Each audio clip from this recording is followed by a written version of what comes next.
देश में सबसे ज्यादा एससी कहां रहते हैं? गांव में।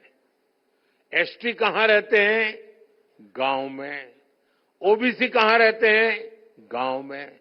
एससी हो, एसटी हो, ओबीसी हो, समाज के तबके के लोग ज्यादा से ज्यादा गांव में ही अपना गुजारा करते हैं। पहले की सरकारों ने इन सभी की आवश्यकताओं की तरफ ध्यान नहीं दिया। गांव से पलायन होता रहा, गरीबी बढ़ती रही, गांव शहर की खाई भी बढ़ती रही। मैं आपको एक और उदाहरण देता हूं।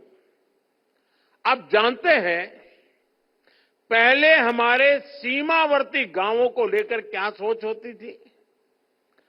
उन्हें देश का आखिरी गांव कहा जाता था। हमने उन्हें आखिरी गांव कहना बंद करवा दिया।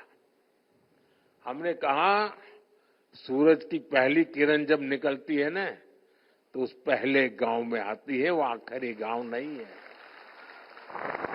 और जब सूरज डूबता है, तो डूबते सूरज की आखिरी किरण भी उस गांव को आती है जो हमारा उस दिशा का पहला गांव होता है। और इसलिए हमारे लिए गांव आखिरी नहीं है, हमारे लिए प्रथम गांव है। हमने उसको प्रथम गांव का दर्जा दिया। सीमांत गांवों के विकास के लिए वाइब्रेंट विलेज स्कीम शुरू की गई। आज सीमांत गांवों का विकास वहां के लोगों की आय बढ़ा रहा है। यानी जिन्हें किसी ने नहीं पूछा, उन्हें मोदी ने पूजा है।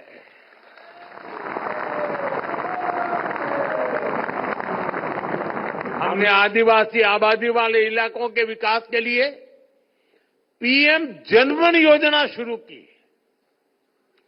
जो इलाके दशकों से विकास से वंचित थे, उन्हें अब बराबरी का हक मिल रहा है।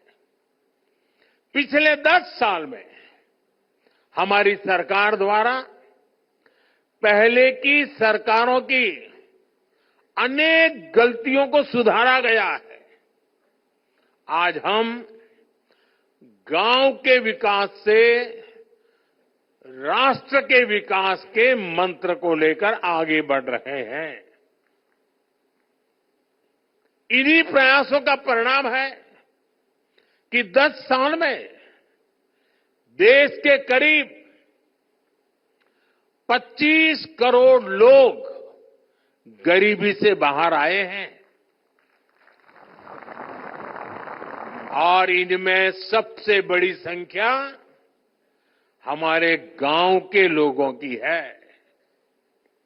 अभी कल ही स्टेट बैंक ऑफ इंडिया की भी एक अहम स्टडी आई है। उनका एक बड़ा अध्ययन किया हुआ रिपोर्ट आया है।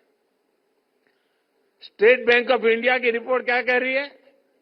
वो कहते हैं 2012 में भारत में ग्रामीण गरीबी, रूरल पॉवर्टी, यानी गांवों में गरीबी करीब 26% थी, 26%।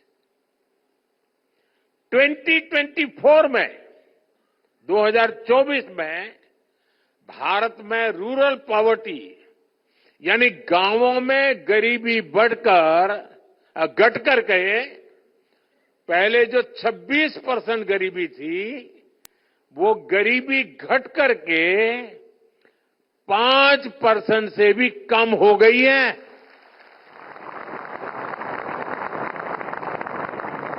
हमारे यहां कुछ लोग दशकों तक गरीबी हटाओ के नारे देते रहे।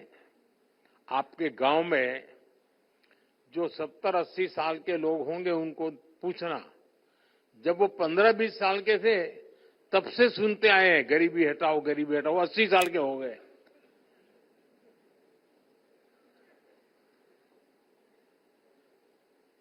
आज स्थिति बदल गई है। अब देश में वास्तविक रूप से गरीबी कम होना शुरू हो गई है। साथियों, भारत की ग्रामीण अर्थव्यवस्था में महिलाओं का हमेशा से बहुत बड़ा स्थान रहा है। हमारी सरकार इस भूमिका का और विस्तार कर रही है।